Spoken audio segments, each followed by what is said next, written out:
Bueno, buenas noches o buenos días, buenas tardes, los que están viendo a través de YouTube. Hoy estamos teniendo nuestra 11ª y nuestra última sesión del seminario del Centro para el Estudio de la Democracia, Soberanía sobre los Orgullosos, el Leviatán de Thomas Hobbes. En la lectura que teníamos sugeridas para hoy eran los capítulos 29 y 31, los últimos tres capítulos de la parte 2 del Leviatán.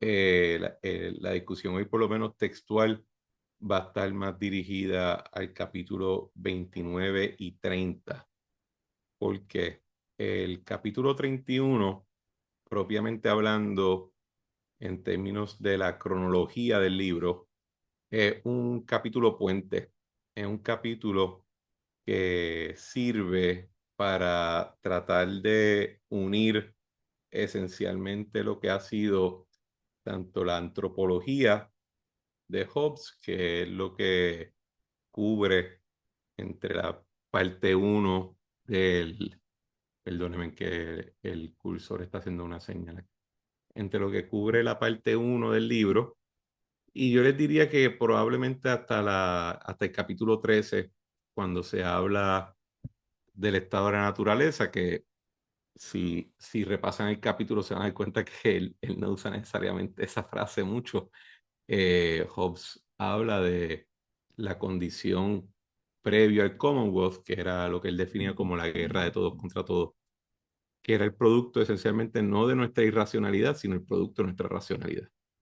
En la medida que cada individuo tiene una soberanía individual o la capacidad individualmente de tanto ejercer el poder natural o el poder utilitario que haya podido adquirir para poder obtener, para poder servirse de todo lo que entienda que es necesario para su preservación individual, como la preservación de sus métodos para preservarse hacia el futuro.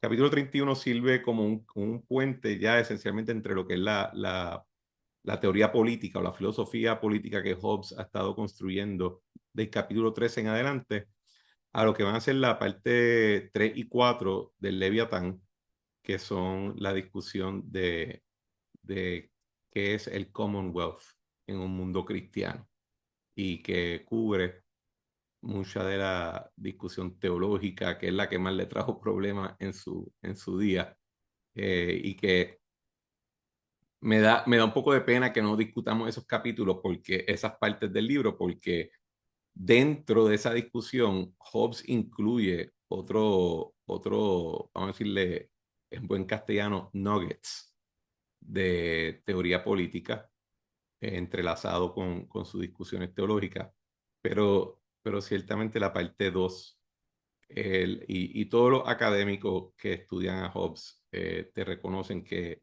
la parte 2 en inglés del Leviatán, excepto unas secciones del latín en el capítulo 30, son el mejor producto de la filosofía política como tal de Hobbes. Capítulo 29, si vamos a cuál sería el tema o la línea que resume estos tres capítulos que teníamos recomendados para hoy. Capítulo 29, 30 y 31 son los tres capítulos que sirven como capstone o como piedra angular de la filosofía de Hobbes, en el sentido que el capítulo 29 resume o expone, mejor dicho, expone las enfermedades del Commonwealth que ya Hobbes en los capítulos previos llevaba sugiriendo esporádicamente, como cuáles son los problemas que él quiere evitar o de alguna manera resolver. El capítulo 30, una vez los problemas han sido articulados, el capítulo 30 es la receta de cómo o prevenirlos o cómo hasta cierto punto curarlos, aunque Hobbes en sus discusiones reconoce que una vez la enfermedad ha tomado su curso, restaurar la salud del Commonwealth se hace cada vez más difícil. Y el capítulo 31 tiene que ver con cómo la filosofía política de Hobbes sobre el Commonwealth encaja dentro de una visión, bueno, dentro de su visión de lo que sería un Commonwealth cristiano. Así que el capítulo 29, entre los tres capítulos, van a ver, si los tomamos como un conjunto, un argumento primero de la necesidad de una soberanía absoluta, sin divisiones, para la preservación de la paz civil, las responsabilidades que entonces adquiere el soberano dentro del Commonwealth, sea la asamblea o sea el monarca, para que pueda gobernar de una manera efectiva, que en la filosofía de Hobbes implica entonces una gobernanza justa, en la medida que sea efectiva. Y tercero, cómo la autoridad y la responsabilidad soberana que describe Hobbes es compatible con una visión cristiana de la misión del Commonwealth en la tierra. El, el otro elemento que es importante notar en estos tres capítulos es que, si nos recordamos de la parte 1 y de lo que discutimos en aquellas sesiones, la filosofía de Hobbes y su antropología es de corte materialista. Él le dedica una gran parte de su discusión de cómo incluso la imaginación, los sueños, los espíritus eran un tipo de resaca de nuestros sentidos. Eran las imágenes que nuestros sentidos, que permanecían dentro de nuestro cuerpo una vez nuestros sentidos habían sido impactados por, por los diferentes fenómenos naturales y reales de la materia chocando contra la materia. Pero si uno pensaría, ¿verdad? Una visión materialista del mundo, que todo obedece a causa y efecto, al punto de que se sugiere un cierto nivel de predestino. Los capítulos 29 al 31 son capítulos idealistas. Son capítulos que subrayan la importancia de las ideas y de cómo esas ideas contribuyen, cómo se gobiernan dentro del Commonwealth apropiado, según lo está describiendo Hobbes. Y te llevan para atrás a la imagen del Leviatán que está en la carátula del libro, donde el Leviatán de Hobbes no solamente está armado con la espada, está armado con el cepto pastoral. Y, y uno pensaría, pues eso es una alusión únicamente al asunto religioso, a la autoridad religiosa. Pero creo que el capítulo 29, 30 y 31 te sugieren que no, que es más allá que meramente la religión, que es una alusión también al poder de la idea de aquellas y en nuestra cultura, aquellas ideas que se convierten en un fundamento del modelo ideológico con el cual operamos el día a día. El Leviatán, en el capítulo 20, si el capítulo 29 y 30 te dejan claro que el Leviatán no está armado solamente con la espada y no está solamente armado con el cepto de la iglesia, está armado con una gobernanza ideológica, con una gobernanza económica que le llama la atención a la ciudad que habita y que opera debajo de la imagen del Leviatán en esa carátula. El, el otro punto que es importante de estos capítulos es que cuando integras los capítulos 29 al 31 al resto de la parte 1 y la parte 2, y después de la parte 3, el, el asunto que se está subrayando es que la paz que le está ofreciendo Hobbes a la sociedad a través de su Leviatán es el resultado del arreglo más racional posible al, al problema que genera la misma razón del ser humano en el estado de la naturaleza, entre comillas, y que es perfectamente consistente con su visión material del mundo, con su visión antropológica del ser humano y con su concepción teológico de lo que es entre comillas, reino de Dios y su ley divina. Antes de entrar al texto, esta es nuestra última reunión, así que vale la pena analizar un poco de cuál es el legado, ¿verdad? De Hobbes y del Leviatán hacia el futuro.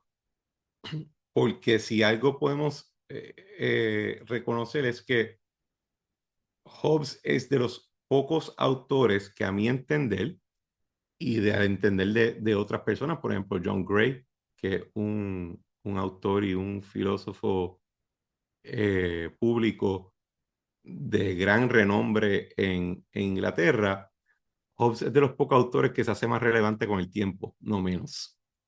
Y que el desarrollo de la sociedad que se organizó esencialmente en contraposición al argumento de Hobbes, cada vez parece más acercarse a lo que él proponía. Hobbes, esto lo mencioné en reuniones pasadas, cuando en su momento,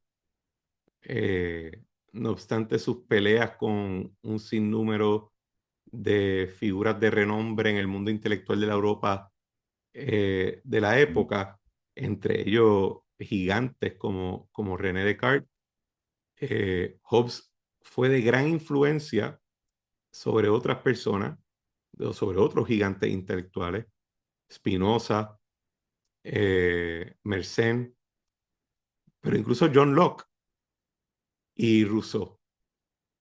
John Locke Hobbes inspira tanto a John Locke que Locke no solamente le roba su terminología, sino que elabora su teoría política en rechazo a la teoría de política de Hobbes, al punto que ni lo nombra, no obstante que usa toda su terminología.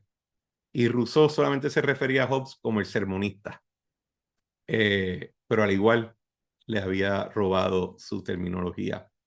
Hobbes, luego de esa gran popularidad que tiene en su época, que cubre casi un siglo de vida, después entra en un periodo de ignominia y de infamia. Oxford quema sus libros. Eh, no solamente eso, sino que en el desarrollo histórico de Inglaterra, el Leviatán nunca llegó. Inglaterra, después de la restauración de la monarquía, continuó su progreso político en una dirección más republicana, al punto que Montesquieu, en El espíritu de las leyes, cuando habla de Inglaterra, habla como una república escondida. Es solamente monarquía en nombre. Y Montesquieu, cuando escribe El espíritu de las leyes para Francia, está tratando de decir, mira cómo Inglaterra está desarrollándose. Su Leviatán no es político, su Leviatán es comercial y el poder militar que ostenta no es en sus ejércitos, es en su marina. El Leviatán de Hobbes describe más lo que fue el desarrollo de las monarquías absolutas europeas continentales, no de Inglaterra, no de su patria.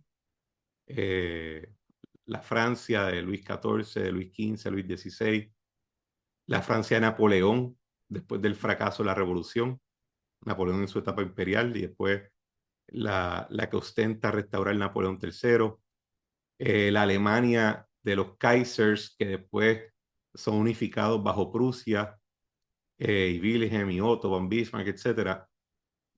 Y hasta cierto punto, la, el Leviatán no va a aparecer en nuestro ordenamiento o en nuestra historia contemporánea a través de monarcas absolutos, sino a través de regímenes que se ostentan republicanos o populares, y que van a ser más el producto de avances tecnológicos y de la necesidad de organizar una economía cada vez más compleja.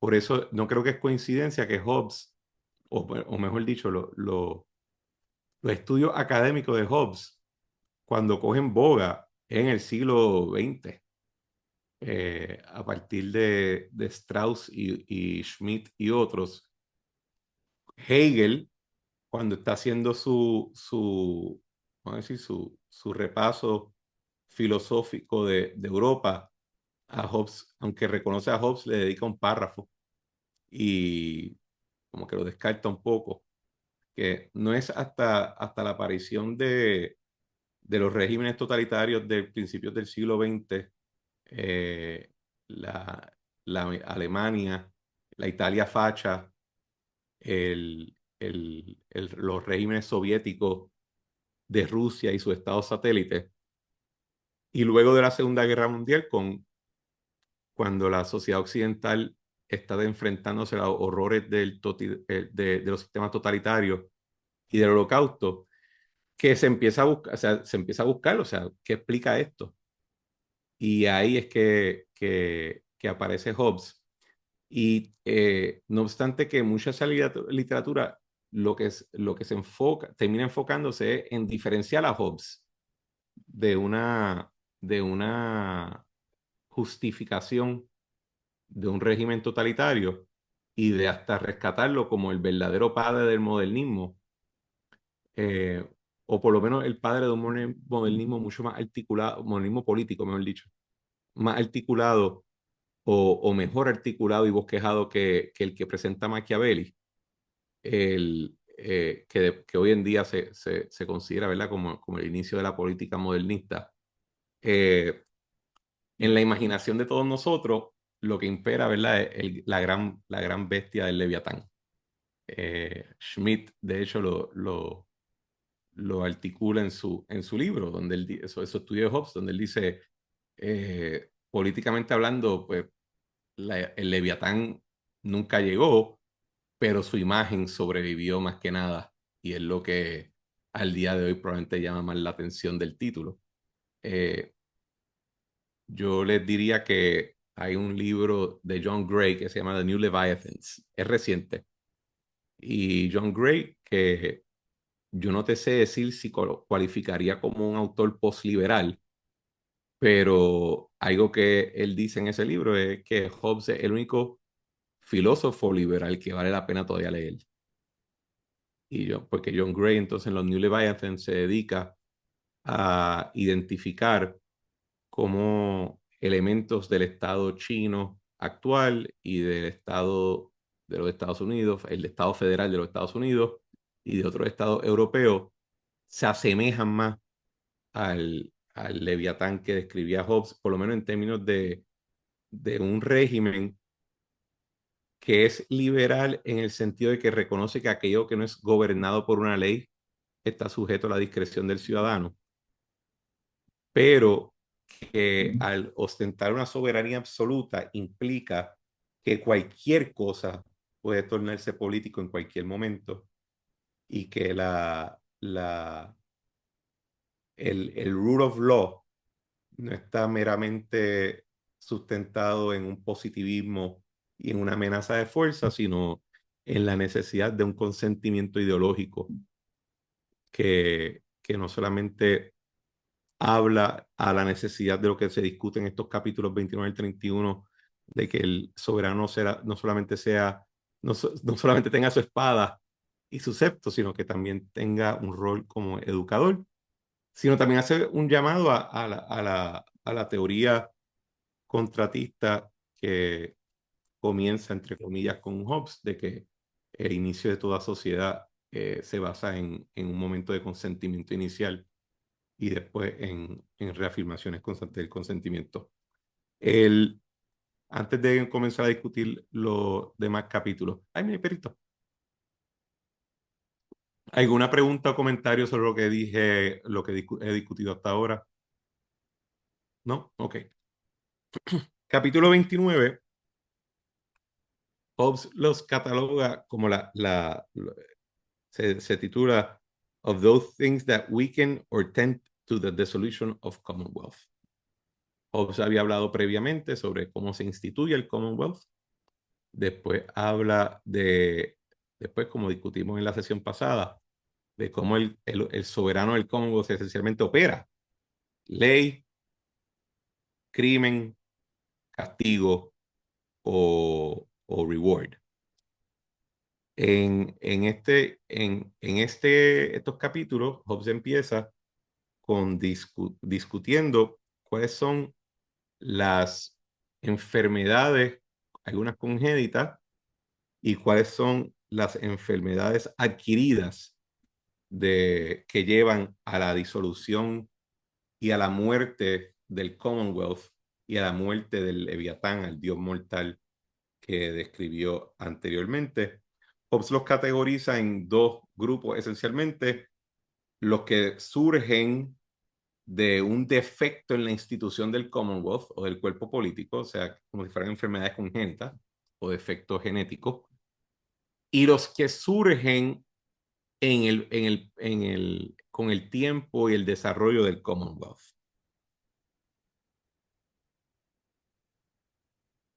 Todas estas enfermedades que está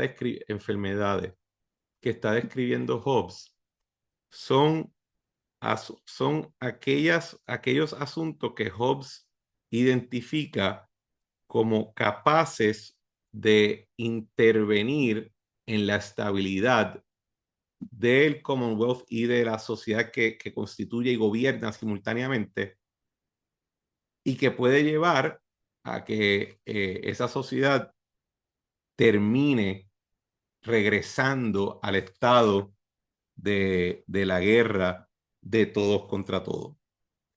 El primer ejemplo que nos da es el ejemplo que él lo clasifica dentro de las enfermedades congénitas, que es que el soberano acepte limitaciones sobre su poder que son incompatibles con su obligación de imponer la paz y la seguridad sobre los ciudadanos, que al final del día constituyen su misión principal.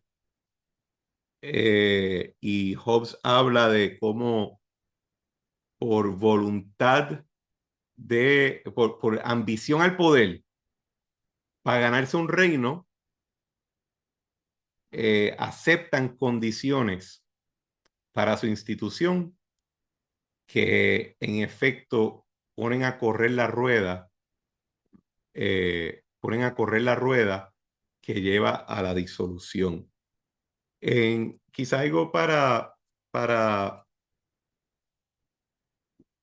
dar un ejemplo, ¿verdad?, más contemporáneo, uno pensaría en las condiciones que un candidato político hoy en día acepta de otros líderes de su coalición electoral para ser el nominado.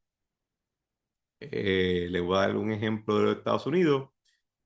Hay muchos reportajes que dicen que Joe Biden, cuando está negociando está ahí al final negociando su victoria en la primaria demócrata del 2020, una de las condiciones que le pone la senadora Elizabeth Warren es que Biden va a ser el presidente, pero el personal de esta área son de ella.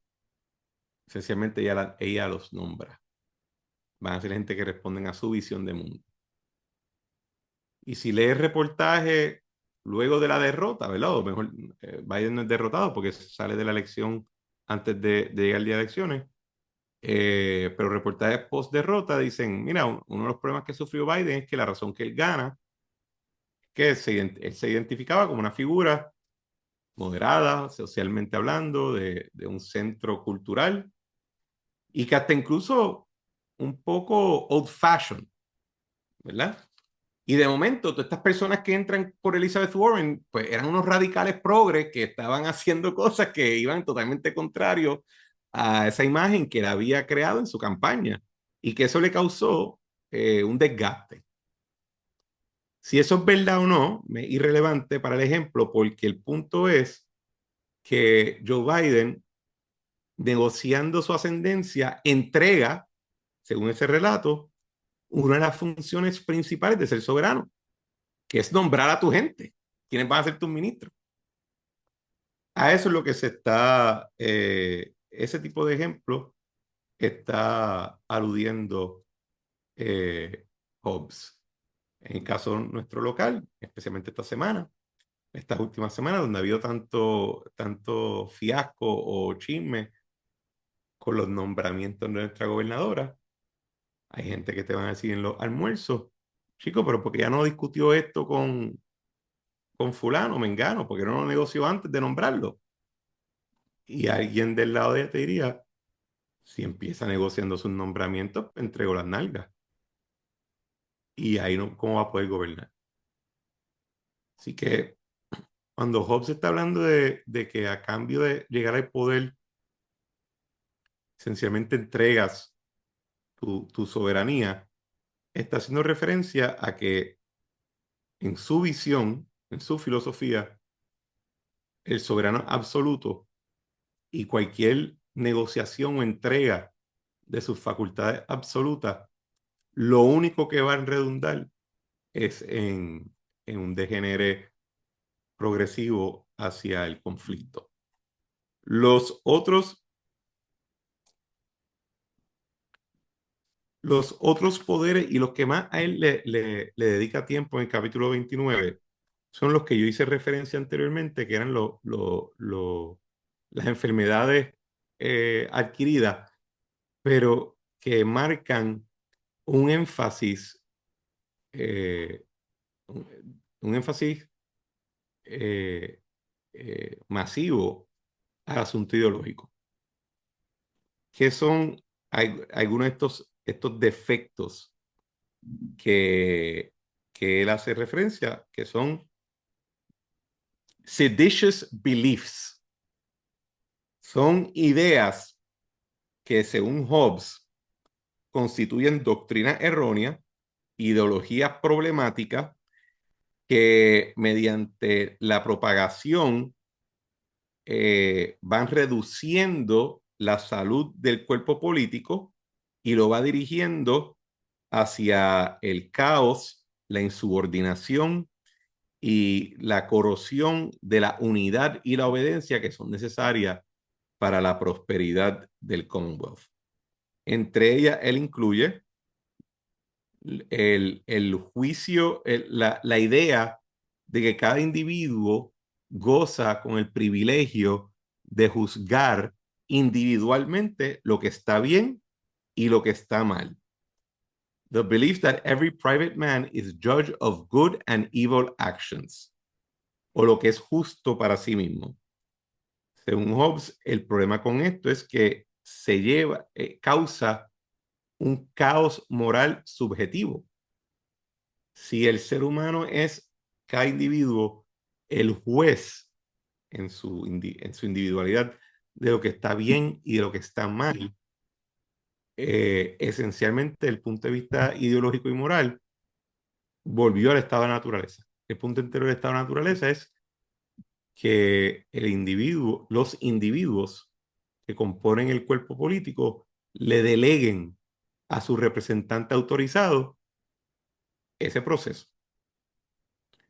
El otro problema que Hobbes habla ideológicamente es la idea de que la conciencia del individuo va por encima de la ley, de que cada individuo, y él lo dice, every private man is judge, perdón, él dice que el problema surge cuando el individuo cree que está justificado en desobedecer al soberano y desobedecer la ley civil porque está obediendo una ley más alta y un mandamiento más alto.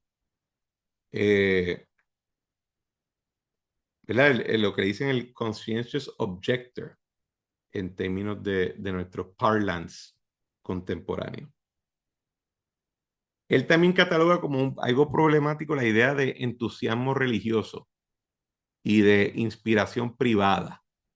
En este sentido, solamente hablando en la categoría religiosa o teológica, pero es la idea de que la verdad en términos sociales puede ser el producto no de la enseñanza y no de la razón, sino de la inspiración momentánea a cualquier individuo. Y no obstante que Hobbes es ciertamente de corte protestante, no es para nada católico y le tiene mucha animosidad a la Iglesia Católica, creo que vemos un Hobbes que está lidiando con las dificultades del protestantismo en el sentido de que una vez has quitado el poder teológico centralizado de la Iglesia Católica, y de momento cualquiera puede proclamarse inspirado divinamente y religiosamente y capaz de imponerse en términos como una autoridad moral y religiosa. La otra idea que, ¿verdad? Para nosotros quizás es algo totalmente foráneo, porque Hobbes habla de ella a nivel individual, pero nosotros lo vemos quizás a un nivel más institucional, es la idea de que el soberano está sujeto a la ley civil, de que el soberano, no obstante que Hobbes reconoce la capacidad de un soberano en su carácter como individuo, a él mismo por su propia decisión sujetarse a sí mismo o a su propiedad en comercio, a sus propias leyes, Hobbes no reconoce la capacidad del soberano en su rol institucional a hacerse sujeto a la ley, porque entonces no es legislador. El, para nosotros, eso es un poco raro solamente en el sentido de que nosotros no tenemos una visión individualista de nuestro soberano, o personalista, mejor dicho. Nuestra visión del soberano es puramente institucional.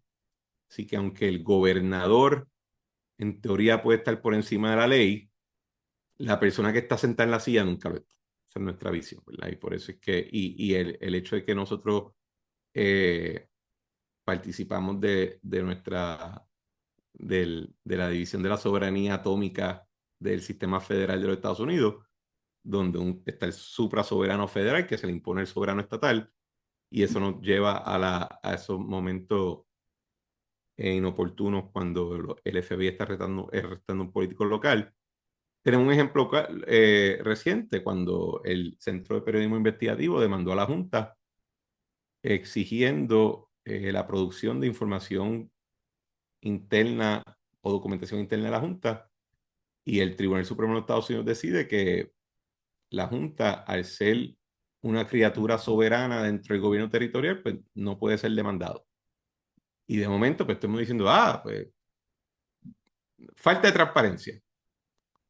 Eh, pues lo que te diría en la visión, ¿verdad? Hobbesiana política, te diría, es que la transparencia a ti no te importa, o sea, no es algo que te debería importar, no es algo que, que de alguna manera afecta la capacidad de esa institución soberana a garantizarte seguridad, a garantizarte paz, a garantizarte el régimen del Leviatán.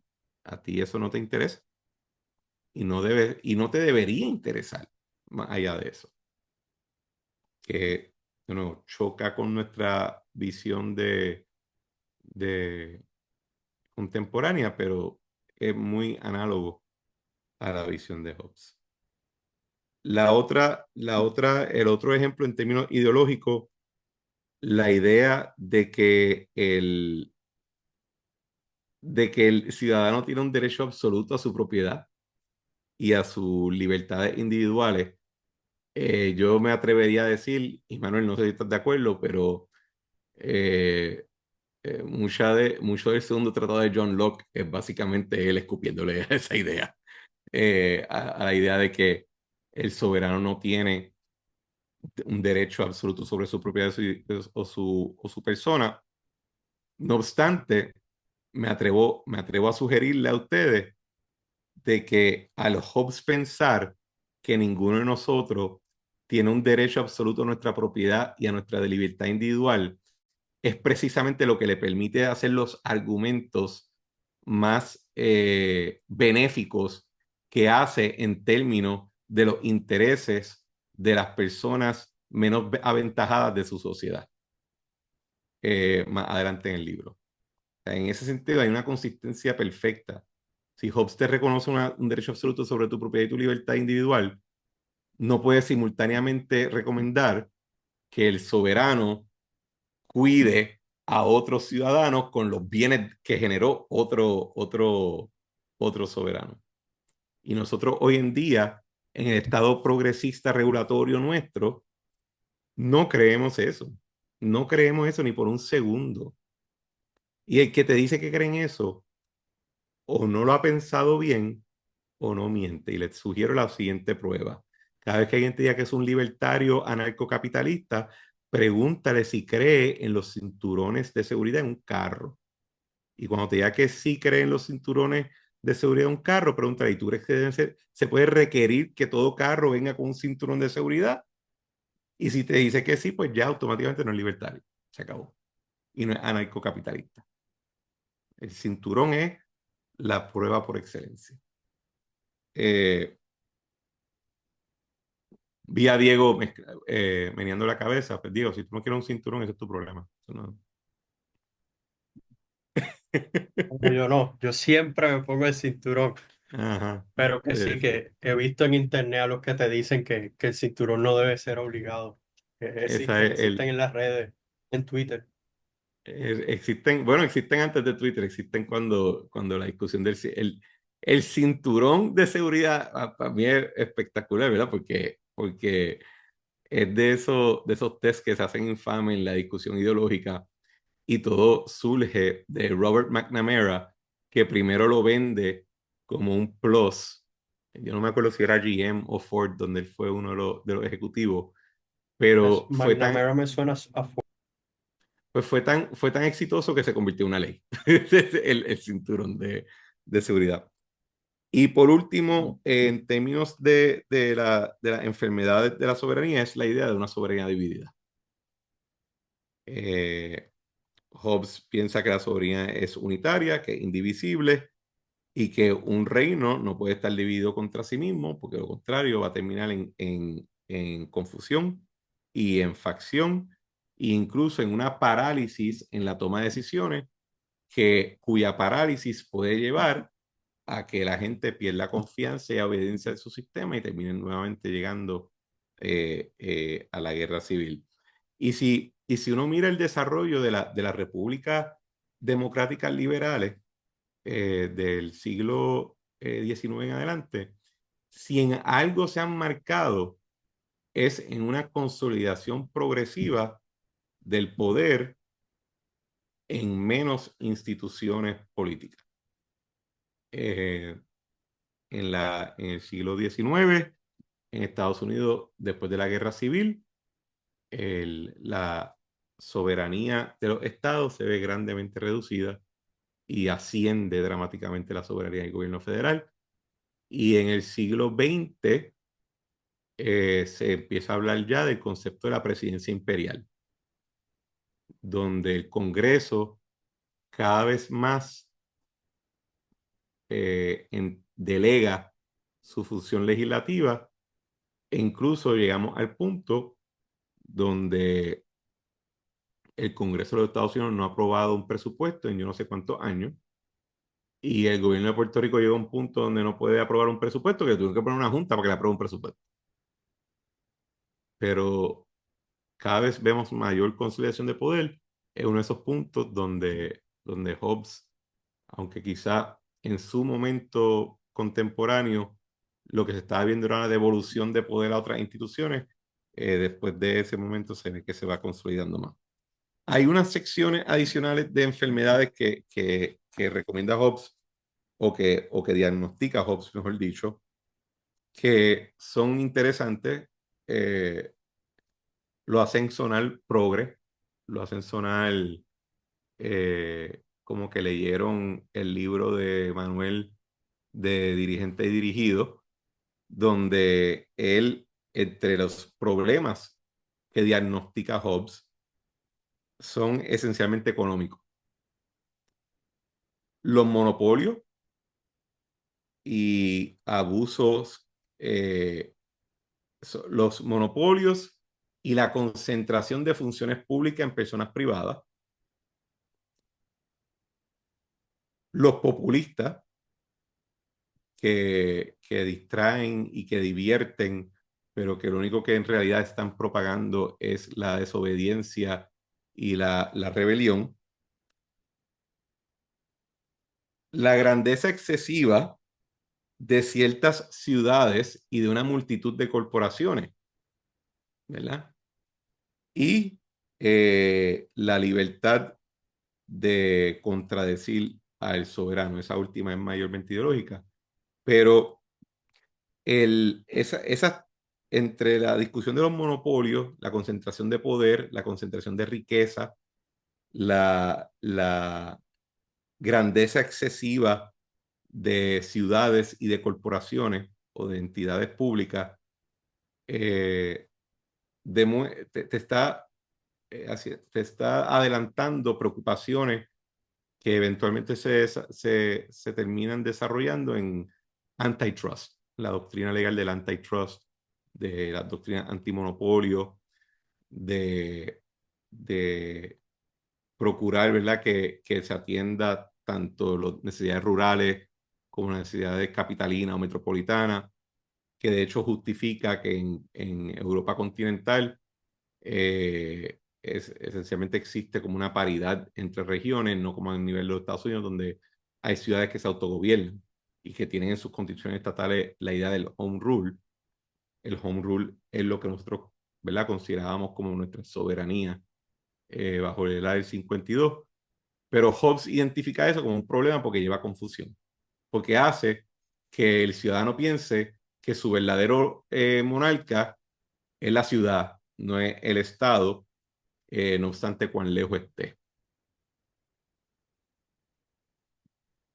¿Hay alguna pregunta hasta ahora? ¿Comentario? ¿Pues bien? Ok.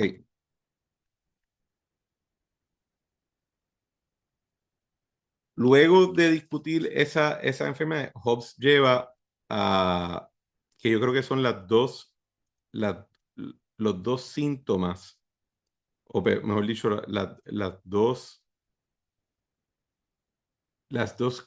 causas ideológicas que tienden a ser las más interesantes, especialmente hoy en día, donde el análisis de política pública y de filosofía política internacional está en mayor apogeo. La primera es la tendencia humana de tratar de imitar naciones vecinas. Hobbes hace la comparación de cómo en la Biblia, en el Antiguo Testamento, los israelitas piden que Dios le envíe un rey porque los vecinos tenían un rey. Y cómo en la historia de la Grecia antigua, las diferentes polis,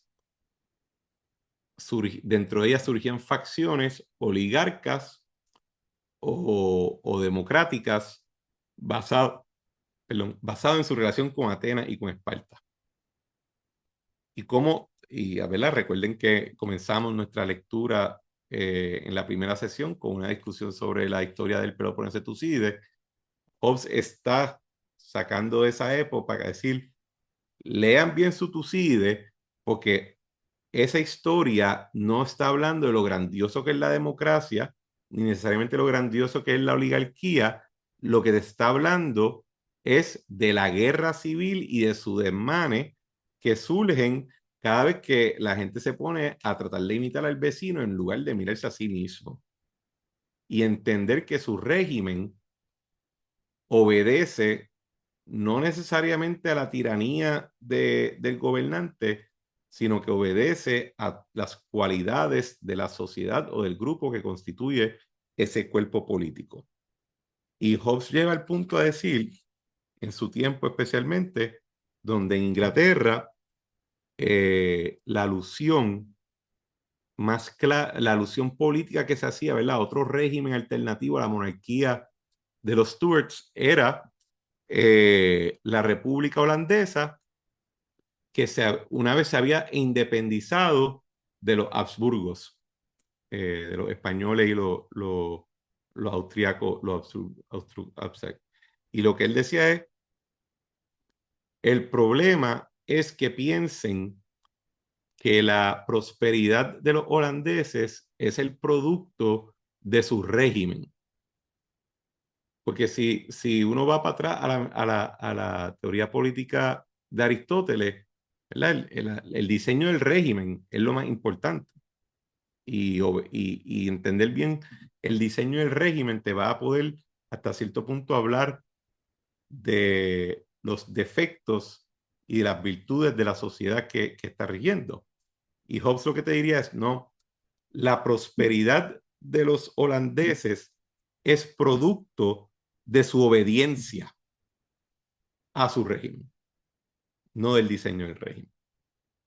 Y la prosperidad de Inglaterra no va a ser el producto de ser una república, va a ser el producto de su obediencia al régimen en el que está viviendo. Un ejemplo contemporáneo de esto es pues, el enamoramiento de algunos intelectuales puertorriqueños con Singapur. Si ustedes hablan con alguien que le tengo mucho aprecio y respeto, Ángel Collado Schwartz, que estuvo en mi programa en 2 ocasiones, Ángel te va a enfatizar que Singapur, siendo una república independiente pequeña, insular, tiene un gran nivel de prosperidad económica, y después de ahí saca un libro 2 libros enteros donde compara repúblicas o soberanías independientes que son prósperas y dice, bueno, pues entonces con estos ejemplos podemos entender que Puerto Rico, si se hiciera independiente y soberano, sería también próspero si sigue estos regímenes. Y alguien como yo diría, bueno, ¿es el producto de la soberanía o el producto de la obediencia que impone el gobierno de Singapur, donde si masticas chicle y lo escupes en el piso, te amarran un palo y te dan 3 fuetazos con un palo? Y similarmente, del otro lado del espectro ideológico de estatus, pues un estadista te dice, pues chico, hay 50 estados. El más pobre es el doble de rico de Puerto Rico. Por lo cual, si nos hacemos estado, obviamente, pues todo va a estar bien, ¿verdad? O sea que Hobbes está diciendo, en el sentido de compararse con los regímenes de otros lugares, no menosprecies el que tienes, mira hacia adentro y reconoce que la prosperidad no va a ser el producto del organigrama en un papel, va a ser el producto de tu obediencia ante ese organigrama, el que sea. Es una visión sumamente conservadora, conservadora, y que no necesariamente es cierta, ¿verdad? Hemos aprendido que hay un asunto empírico en términos de política pública que, aunque no es fácilmente replicable, pues hay cosas que cuando se tratan en un sitio y se replican en otro tienden a tener circunstancias similares, pero sí yo creo que sí sería efectivo o sería relevante tenerlo en mente como un crisol para no caer en explicaciones simplistas en términos de lo que está pasando en nuestros vecinos, ¿verdad? No decir, pues, obviamente va a pasar esto porque X, Y, Z, sino ir, reconocer la particularidad de cada régimen y de cada estado y cómo eso eh, influye más que el mero organigrama. Si ustedes van a cualquier país y hablan con personas con conocimiento, su descripción del régimen va a marcar dramáticamente a cómo está descrito en los folletos oficialistas, ¿verdad? Finalmente, Hobbes culpa el estudio de literatura republicana griega de la antigua Grecia y la antigua Roma. Él piensa que la manera que se enseñan esos libros eh, lleva a glorificar la independencia y el gobierno popular y a causar una tiranofobia, al punto de que no reconocen el valor, no reconocen la particularidad de lo que se está hablando en esos libros para esa época. Y el ejemplo clásico de eso es que cuando en la literatura griega antigua se habla de libertad, nadie está pensando en la libertad del individuo, están pensando en la libertad de la polis. Y que la libertad incluso se discute solamente como un ejercicio colectivo, nunca como un ejercicio individual. Y finalmente él hace el ejemplo de los conflictos entre las autoridades civiles y religiosas. Antes de brincar al capítulo 30, ¿alguna pregunta, comentario? No. Ok. El capítulo 30, una vez ya en el capítulo 29 de Hobbes identificó cuáles son los retos a la estabilidad del Commonwealth. Hobbes se mueve a discutir los deberes, ¿verdad? Of the Office of the Sovereign Representatives.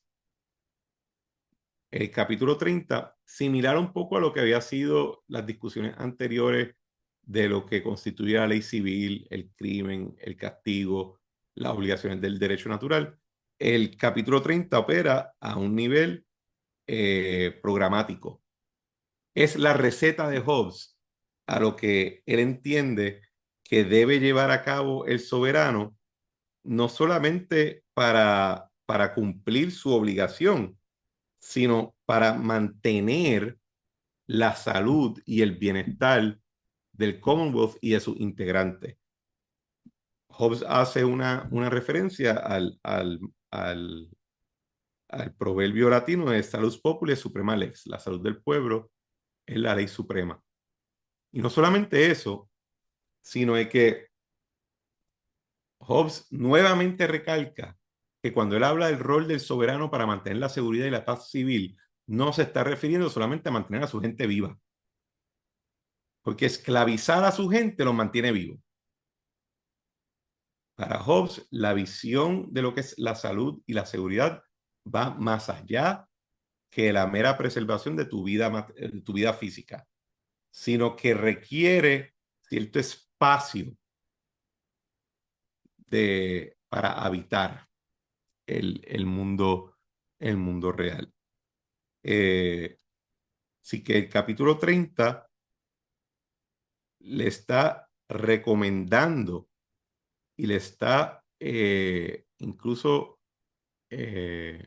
predicando al soberano, que es un posible miembro de su audiencia, de que su poder absoluto no es una licencia para ser un déspota abusivo, que su poder absoluto solamente puede ser justificado en la medida que redunde en la seguridad y en el bienestar material de la población a la cual está protegiendo, que, que, que lleva a que capítulos más adelante en la parte 3 dice que el soberano que por negligencia someta a su población a vivir en términos prácticos como si estuviese en la guerra de todos contra todos, se merece lo que le viene. Y no solamente Hobbes se lo está dirigiendo a los soberanos. Hobbes también le dirige ese mensaje a los poderosos dentro de la sociedad del soberano. Les voy a leer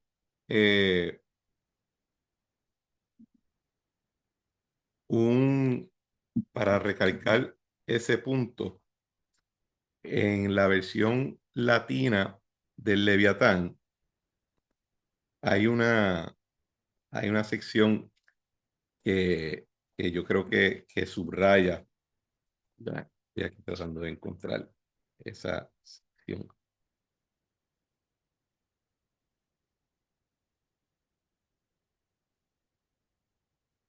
Aquí estamos. Perdón un momentito. The inequality of subjects proceedeth from the acts of sovereign power, and therefore has no more place in the presence of the sovereign, that is to say, in a court of justice, than the inequality between kings and their subjects in the presence of the King of Kings.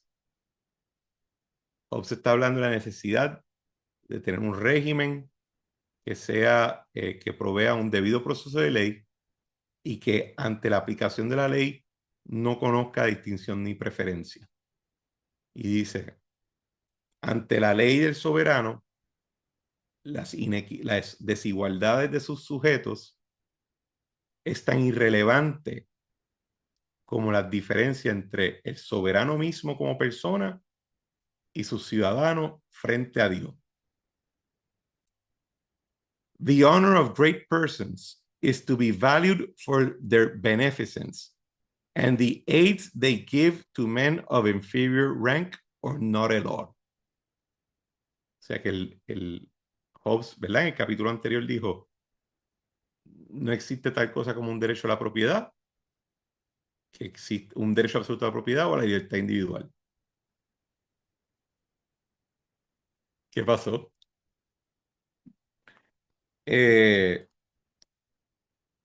Y ahora en esta sección está diciendo el honor, vamos a decir el privilegio, ¿verdad? Tanto económico como social, que tengan los poderosos, su único mérito al final del día es cómo ese honor y esa prosperidad sirve a un bien público. De lo contrario, pues no le tengo que tener ninguna reverencia. The consequences of this partiality towards the great proceed in this manner. Impunity maketh insolence, insolence hatred, and hatred an endeavor to pull down all oppressing and contumelious greatness, though with the ruin of the commonwealth. Y aquí entra la discusión que viene en la versión en latín. It belongs to the sovereign to see that the common body of citizens are not oppressed by the great ones, and much more that he himself does not oppress them on the great one's advice, bearing in mind the example of Rehoboam. For the common people are the strength of the commonwealth. He must also take care that the great citizens do not provoke the ordinary people with insults. He who has authority in the commonwealth can indeed rightly reproach a disreputable citizen with his wickedness, but to revile him for his lowly status is both iniquitous and dangerous to the commonwealth. If the great citizens, because they are great, demand reverence on account of their power, why should not the common people be revered because they are many and much more powerful? The sedition of the so-called beggars in Holland should be a warning of how dangerous to the Commonwealth it is to despise the ordinary people. The superior status of some citizens has arisen, not from some real excellence in them, but from the will of the sovereign ruler, that is, from the will of the Commonwealth. So much the less should they affect an uncivil disdain.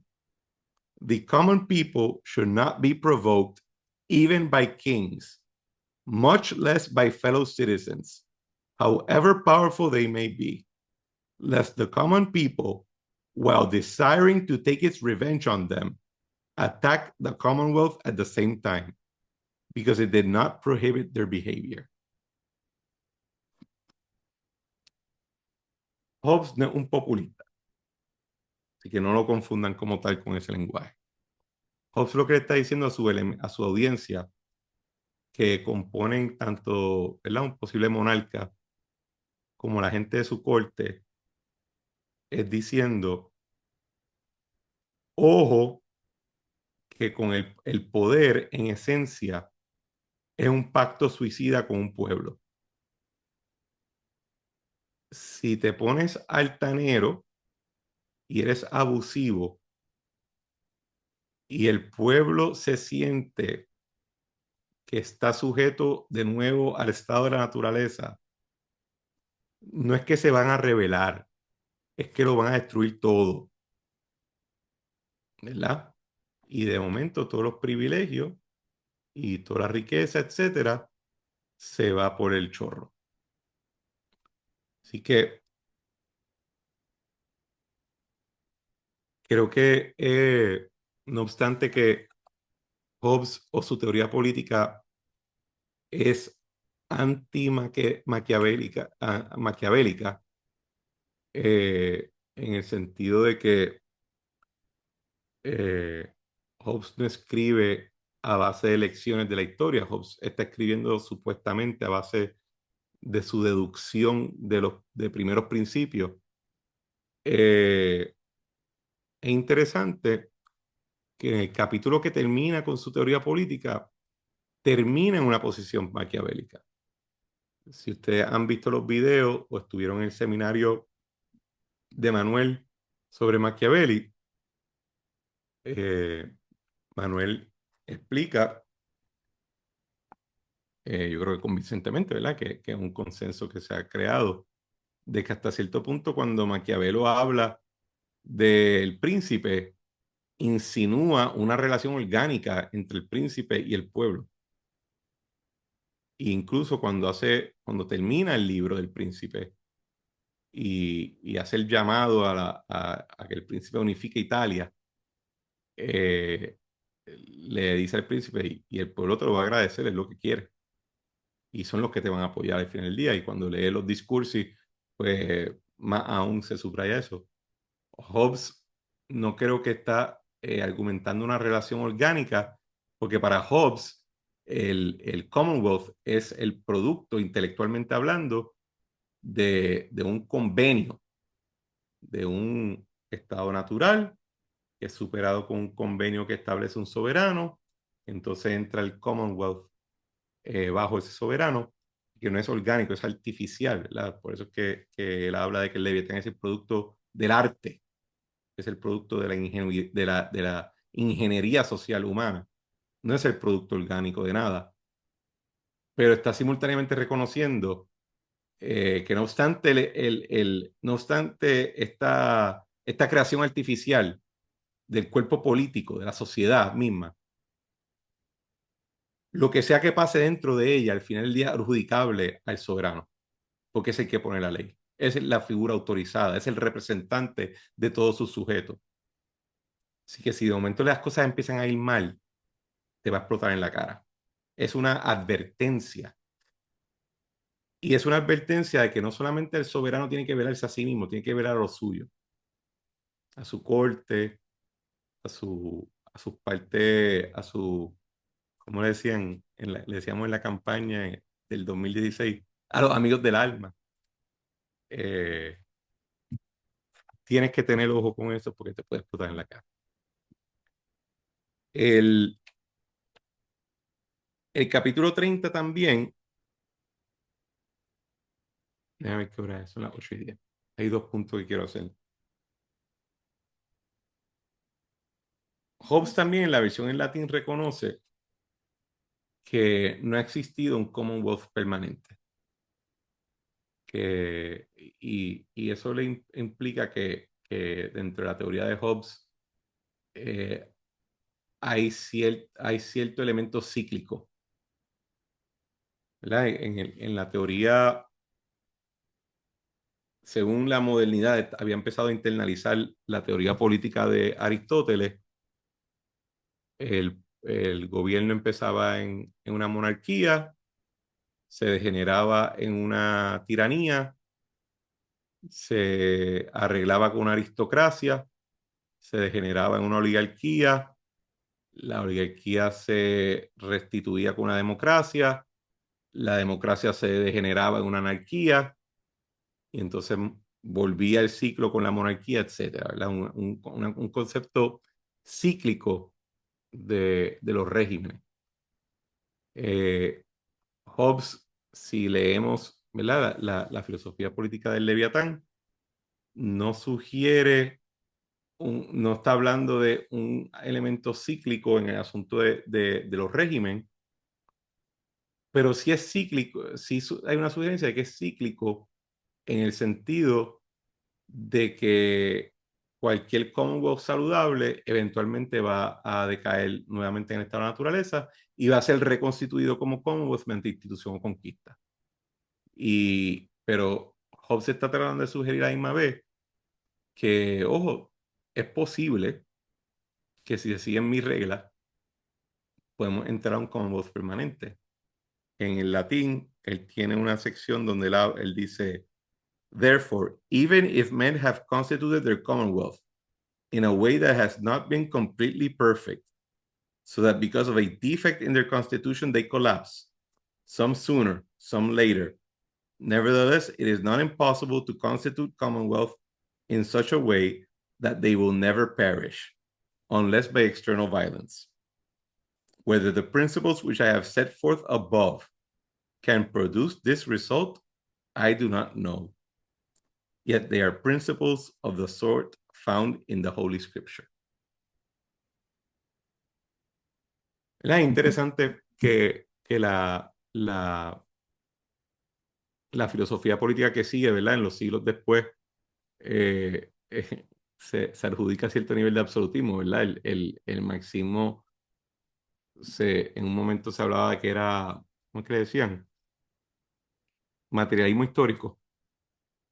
El marxismo contemplaba el progreso del capitalismo hacia el socialismo hacia el comunismo, como un inevitable material, donde esencialmente se acababan los ciclos, y hasta en el liberalismo, Hegel habla de que la progresión política del ser humano acaba con el sistema parlamentario. Y entonces eso lleva a que, ¿verdad? Después de la caída de la Unión Soviética, Fukuyama hable del fin de la historia y cómo los conflictos van a ser esencialmente internos, van a ser individuales o culturales o sociales, pero políticamente hablando, pues ya no hay debate, se acabó la discusión. Hobbes mismo, no obstante, su, su, su concepto de estar tratando de articular una teoría política geométrica o que obedece a las reglas geométricas, a un entender geométrico o matemático del ser humano, en su propio texto reconoce que posiblemente no, lo que está describiendo más es un ciclo de anarquía, Commonwealth, anarquía, Commonwealth, anarquía, Commonwealth, lo cual era probablemente su temor más grande, de que era inevitable que eso ocurriera, y está tratando de prescribir una receta que haga ese ciclo más duradero en la parte de Commonwealth que en la parte de anarquía. Le recomiendo que si tienen tiempo vean una serie de Apple TV que se llama Foundation, una adaptación horrible de las novelas de Asimov, o las novelettes de Asimov que se llaman Foundation. Digo que es horrible simplemente porque pues, no, la trama no obedece la de las novelas, pero el concepto entero de Foundation es que existe un modelo matemático que diseñó este científico que se llama Harry, que se llama Psychohistory, y que en este modelo matemático él puede predecir los movimientos históricos de grandes poblaciones y que él ya puede predecir que el imperio de Foundation de esa época va a colapsar, va a llevar a un Dark Age o a una era oscura de 10.000 años, pero si le permiten a él montar su fundación, su Foundation, pues puede acortarlo a 1000.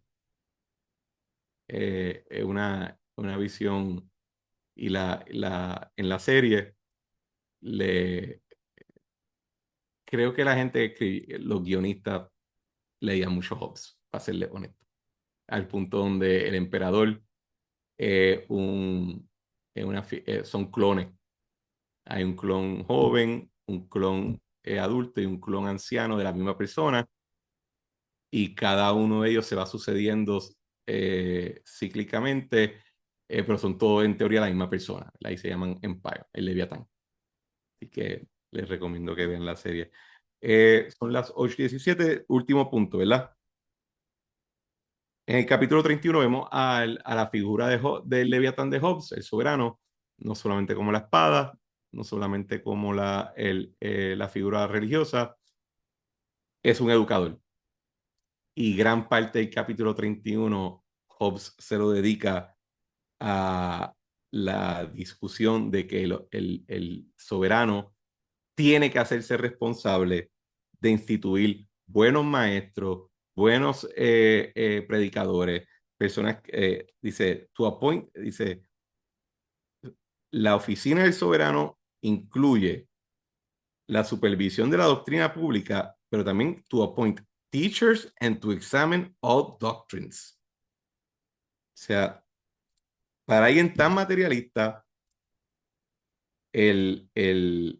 Hobbes le adjudica un gran nivel de causalidad a las ideas y le incluye, le recomienda al soberano que se vea a sí mismo como un buen educador y alguien que es responsable de, de preparar adecuadamente a su pueblo.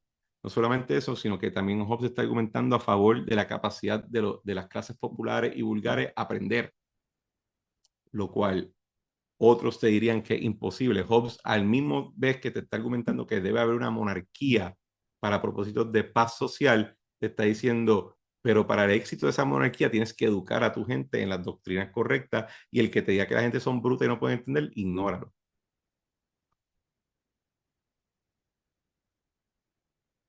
Y si quieren ver un ejemplo de alguna de las cosas que que se discuten en el capítulo 31, cuando habla de las universidades, ¿verdad?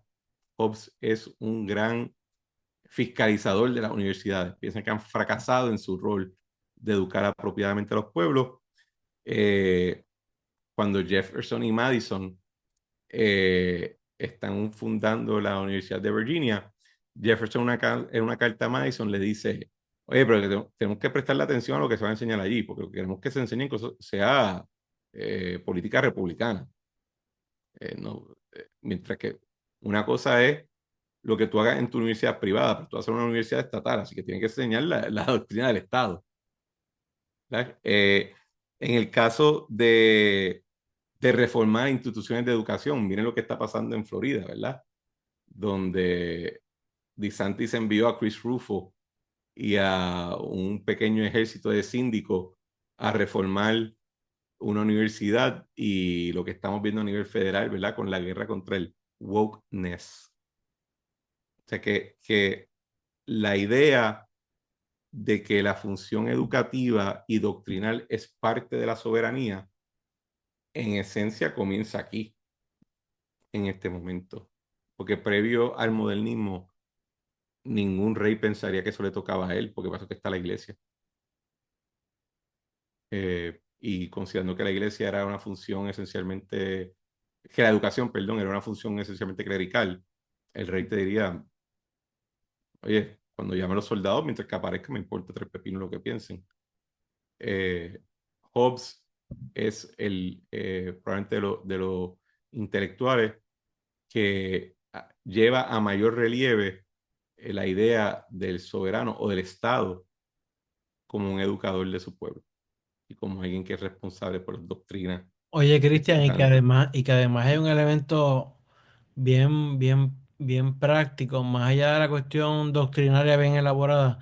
hay un elemento bien práctico que remonta a la primera parte del libro, que es que si no parte de la ontología esta de Hobbes del individuo, pues la definición esa de que memory is decaying sense. Entonces, Ujú. o sea, la gente tiene que ser educada a recordar continuamente porque caramba estamos viviendo dentro del contexto en el que estamos viviendo, ¿no?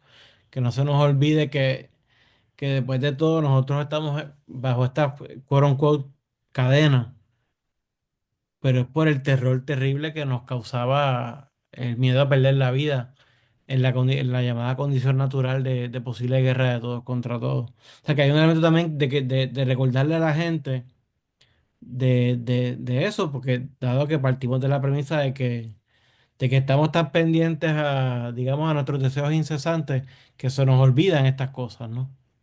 Yo creo, sí, ese punto es excelente y creo que se me había olvidado, ¿verdad? Que de subrayar que cuando Hobbes habla que el soberano, pues, dentro de su soberanía funge un rol educador, pues, ¿en qué te va a educar? Y cuando Hobbes dice que te tiene que educar a ser leal y obediente, lo que él quiere, lo que él está diciendo, y lo dice en el libro, ¿verdad? Es que tienes que educar a la gente a entender que hay un mal, el peor mal de todo, que es la guerra civil, que es la anarquía del Estado, de la guerra de todos contra todos allá afuera. Si tú no se lo dices, nadie se lo va a decir.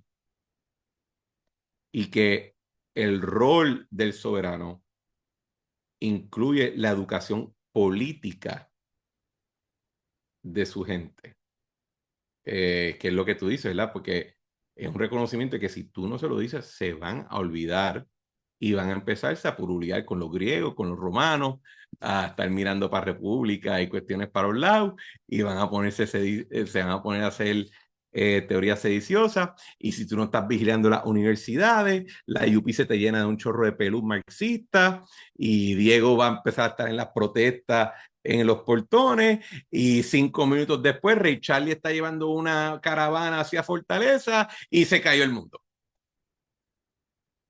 Eso es lo que te diría Thomas Hobbes sobre el particular. Pero, ¿verdad? Y nos quedan unos minutos antes me gustaría que dejarle el final de la sesión a cualquier comentario o idea que ustedes han tenido sobre el seminario o Leviatán en general.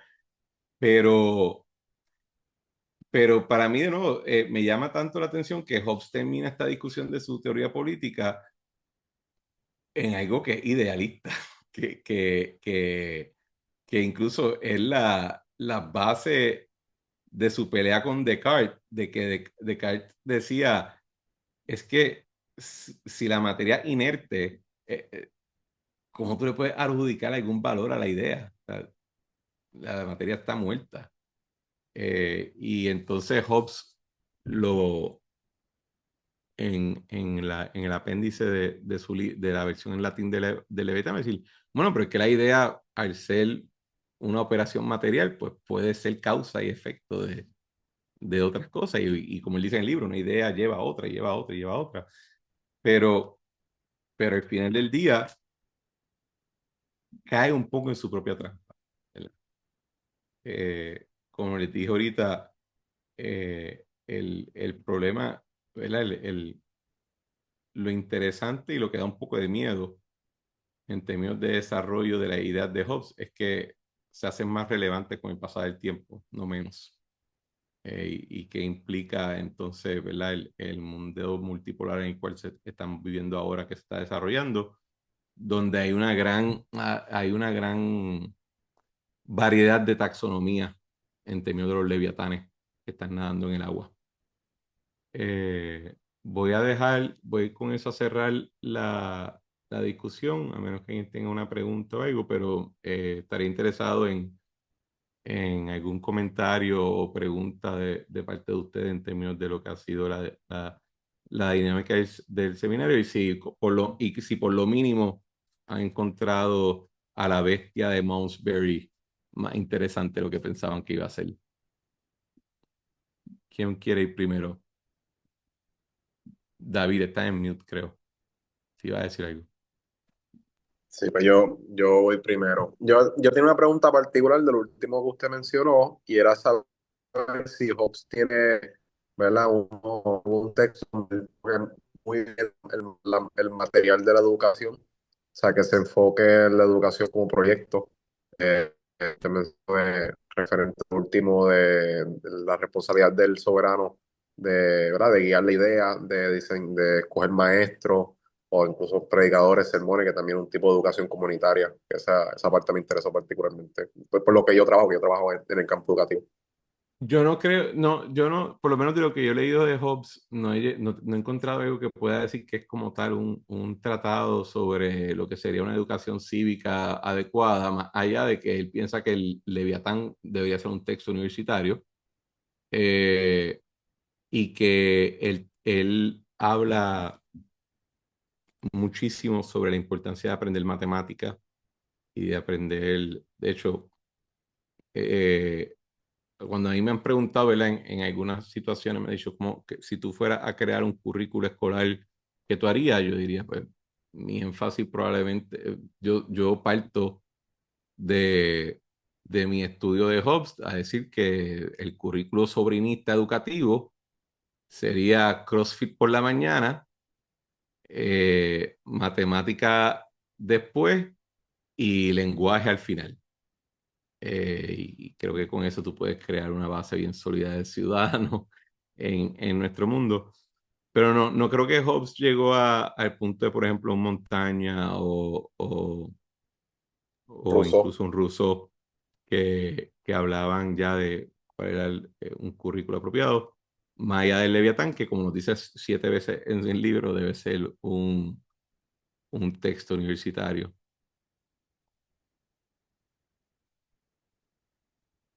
Manolo. ¿No? ¿Alguien más tiene algún comentario para el recurso? El profesor, licenciado Cristian Sobrino. Bueno, pues si no hay más nada, mil gracias a todos ustedes por haber participado del seminario, se lo agradezco muchísimo. Les tengo que decir que por fin, después de 41 años de vida, pude curar la vena de haber querido ser un profesor frustrado, y de hablar de cosas esotéricas, de un libro sumamente esotérico. Les agradezco muchísimo la atención y por haberme entretenido mi ansia intelectuales. Cualquier cosa, ustedes tienen mi email y espero que nos veamos en el próximo seminario. Ya le dije a Manuel del tema que quería coger y que terminen de leer Leviatán. Las próximas 2 partes van a ser gnarly. Agradecemos al licenciado Cristian Sobrino Vega por fungir como recurso en este seminario más reciente del Centro para el Estudio de la Democracia. Ha sido bien aleccionador. El compañero tomó bien en serio la tarea, así quedó demostrado en estas 11 reuniones. Eh, ¿Verdad? Y consignar nuevamente algo que me gusta insistir eh, cuando damos estos seminarios que un poco que reconozcamos lo que acaba de acontecer. Es decir, nosotros estamos cerrando un seminario de 11 sesiones, 11 reuniones de febrero. Nos acercamos pronto a mediados de mayo. Y ninguna de las partes que está aquí involucrada tiene por qué estar haciendo esto, ¿verdad? Ni Cristian Sobrino como recurso, ni este servidor como anfitrión en esta ocasión, ni David, ni Diego, ni Ricardo, ni Sandra, ni Mayra, ni Jesús, ni Jaime, ni los compañeros y compañeras que se han dado cita cuando se han dado cita, y que eso es meritorio en sí mismo, ¿verdad? Ninguno de nosotros está participando en esto, pudiera estar tratando de descansar en este tiempo, pudiera estar tratando de generar ingresos en este tiempo, pudiera estar tratando de compartir con sus allegados, sus familiares, sus seres queridos, y sin embargo nos hemos tomado esta molestia de estar por casi 11 semanas consecutivas con una sola interrupción por espacio de hora y media cultivando el intelecto. Estos son los requisitos de la verdadera resistencia en este mundo tan inhóspito en el que nos encontramos. Gracias nuevamente a Sobrino, gracias nuevamente a los compañeros. Esto va a quedar grabado en nuestro canal de YouTube para futuras referencias. Así que nuevamente muchas gracias y pronto nos estaremos comunicando al respecto de de nuestro próximo seminario. También.